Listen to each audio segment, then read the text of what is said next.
বহু লোকে মোক প্ৰশ্ন কৰি আছে যে মিউচুৱেল ট্ৰান্সফাৰৰ পৰ্টেলটো কেতিয়া খুলিব।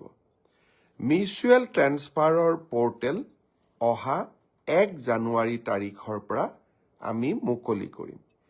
এই পৰ্টেলটো কেনেকৈ চলিব?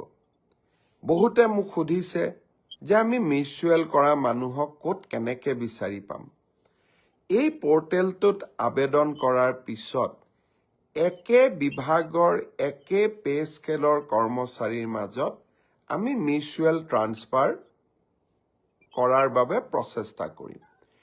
এই পৰ্টেলটো প্ৰায় 2 মাহ জুৰি খোলা থাকিব, 1 জানুৱাৰীৰ পৰা 28 ফেব্ৰুৱাৰীলৈ। এই সময়ছোৱাৰ ভিতৰতে আমি আবেদন কৰিম, আমি ভেৰিফিকেশ্যন কৰিম। তাৰ পিছত আমি আপোনালোকৰ আবেদনবোৰ পৰ্টেলত স্বয়ংক্ৰিয়ভাৱে মিউচুৱেল ট্ৰান্সফাৰৰ বাবে মুকলি কৰি দিম। আৰু এটা কম্পিউটাৰ প্ৰণালীৰ মাজেৰে স্বচ্ছতাৰ মাজেৰে এই মিউচুৱেল ট্ৰান্সফাৰ হ'ব। আপোনালোকক সোধা যাব, আপোনালোকে সন্মতিৰ বাটনটো টিপাৰ লগে লগে মিউচুৱেল ট্ৰান্সফাৰৰ অৰ্ডাৰ নিজে নিজে কম্পিউটাৰৰ পৰা ওলাই আহিব।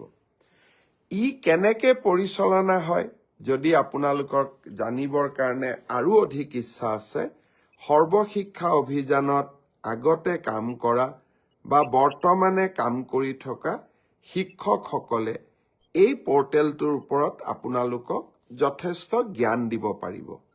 অহা 1 জানুৱাৰী তাৰিখে এই পৰ্টেলটো আমি আনুষ্ঠানিকভাৱে মুকলি কৰি দিম। ইয়াৰ পিছত মোক সততে সোধা প্ৰশ্নটো হৈছে যে মুখ্যমন্ত্ৰীৰ